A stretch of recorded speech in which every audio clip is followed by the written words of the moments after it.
Hello guys, welcome trading stocks. देखो, last video में मैंने आपको एक्सप्लेन किया था कि मार्केट अगर गैप अप खुलेगा तो ये बायर अपनी पोजीशंस कवर कर सकते हैं, मतलब एक प्रॉफिट बुकिंग। और इसके बाद में अगर मार्केट कुछ रेंज बना के क्रॉस करता है तो एक बड़ा टारगेट के लिए हम प्लान कर सकते हैं। तो मार्केट ने रेंज तो बनाया है, ब्रेकआउट नहीं दिया यहाँ पे, ना ही मार्केट ने एक ब्रेकडाउन दिया है। देखो यहाँ पे आपको लग रहा होगा कि यहाँ पे 3 बजे के आसपास मार्केट ने ब्रेकडाउन दिया, लेकिन वापस जाकर रेंज के अंदर क्लोजिंग हो गया है। तो अभी अगर हम देखें स्टॉप लॉस, तो देखो जितने भी बायर हैं उनके स्टॉप लॉस लगभग यहाँ पे एक एरिया और है, ये जो यहाँ से मार्केट ने ब्रेकआउट दिया था 350 के आसपास। कुछ लोगों के स्टॉप लॉस यहाँ होंगे बायर के, कुछ स्टॉप लॉस इस स्विंग के आसपास होंगे डायरेक्टली यहाँ पे। और जितने भी सेलर्स हैं उन सबके स्टॉप लॉस 44,600 के आसपास होने वाले हैं। तो मार्केट में अगर गैप अप खुल जाता है 600 के आसपास और सस्टेन करता है लेट से कि 10:30-11 बजे के आसपास, तो एक बाइंग का ट्रेड हमको देखने को मिल सकता है। एक बड़ा टारगेट भी हम प्लान कर पाएंगे 44,900 या फिर 45,000, यहाँ तक भी मार्केट जा सकता है। तो 400-500 पॉइंट का एक मोमेंटम आपको बाइंग डायरेक्शन में देखने को मिल सकता है। अगर गैप अप ज़्यादा खुल गया तो फिर ये मोमेंटम जो है 300 पॉइंट के आसपास भी हो जाएगा, बट स्टिल एक हायर रिस्क एंड रिवॉर्ड वाली ट्रेड बाइंग डायरेक्शन में है। बट सेलिंग में अगर आप देखोगे तो ये जो एरिया है 350 के आसपास का, ये एक सपोर्ट की तरह काम करेगा। तो मार्केट अगर गैप डाउन खुल गया लास्ट 15 मिनट कैंडल के नीचे, तो एक सेलिंग का मोमेंट हमको देखने को मिल सकता है। यहाँ पे थोड़ा रिजेक्शन हुआ, एक सेलिंग देखने को मिल जाएगा 150 पॉइंट के आसपास हम मैक्सिमम कैप्चर कर पाएंगे। अगर यहाँ पे मार्केट कुछ होल्ड करता है, होल्ड करने के बाद फिर से ब्रेक किया, तो जो सेलर्स हैं सेलर्स अंदर पोजीशन कवर करेंगे और फिर से मार्केट नीचे निकलता है तो एक बड़ा टारगेट हम प्लान कर पाएंगे इसके कंडीशन में। 44,100 से लेके 44,000 का जो एरिया है यहाँ पे हमारा टारगेट हो जाएगा। तो आपका फोकस अगर एक ऑप्शन बायर हो तो ये ट्रेड, या फिर मार्केट यहाँ पे 46,000 के ऊपर निकलता है तो ये इन दोनों ट्रेड पे आपको फोकस रहना चाहिए। अगर मार्केट गैप अप खुल के इस रेंज में आए या फिर गैप डाउन खुल के वापस रेंज में जाए, दोनों कंडीशन में आपको ये बोलूँगा खाली स्कैल्पिंग करना, बड़ा टारगेट आप प्लान मत करना, स्पेशली अगर आप एक ऑप्शन बायर हो तो।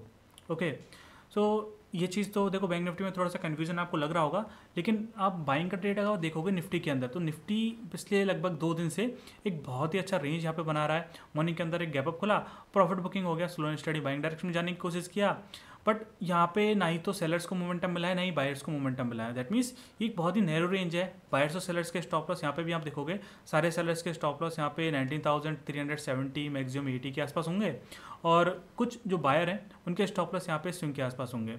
तो सेलिंग डायरेक्शन में आप स्टिल यहाँ पे देखोगे ज़्यादा स्पेस नहीं है बैंक निफ्टी के अंदर। बैंक निफ्टी के अंदर बहुत अच्छा स्पेस है, तो फिर भी अगर गैप डाउन खुल के नीचे निकलता है तो एक सेलिंग का ट्रेंड मिल जाएगा हमको।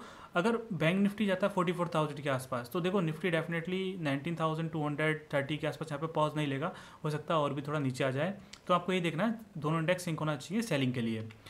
लेकिन बाइंग डायरेक्शन में अगर आप देखोगे तो लास्ट स्विंग से एक बहुत अच्छा डिस्टेंस बना हुआ है, क्योंकि जो बैंक निफ्टी है उसके अंदर तो मोमेंटम अच्छा था, निफ्टी ने मोमेंटम नहीं दिया, प्लस निफ्टी का जो डेल्टा है वो डिफरेंट तरीके से काम करता है।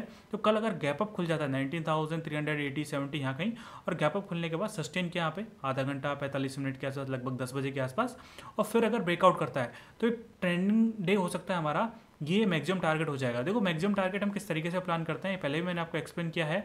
बीच की जितनी भी स्विंग्स हैं रेजिस्टेंस का काम करती हैं, तो मार्केट एक मोमेंटम देगा। आपको बस ये देखना है क्या लो ब्रेक हो रहा है क्या। अगर लो ब्रेक नहीं होता तो कंटिन्यूएशन में निकल जाता है, आधा घंटा 1 घंटा के आसपास यहाँ पर पॉज लेगा, निकल जाएगा, फिर यहाँ पे आधा घंटा 1 घंटा पॉज लेता है, फिर मार्केट निकल जाता है। लेकिन अगर इस तरीके से एक बड़ा टारगेट मिल गया, दैट मीन्स ये स्विंग के आसपास पहुँच गया, तो एक प्रॉफिट बुकिंग भी मार्केट के अंदर आती है। ओके, तो इस तरीके से हमारा प्लानिंग होगा बाइंग डायरेक्शन में। सेलिंग में हमारे पास स्पेस कम है, तो मैं आपको ये बोलूँगा आप इधर आप निफ्टी के अंदर फोकस करना या फिर यहाँ पे ऑप्शन सेलिंग करना। होपफुली ये जो पॉइंट है आपके समझ में आएंगे। स्टिल आपको कोई डाउट है तो कमेंट कर सकते हैं। मिलते हैं नेक्स्ट वीडियो में।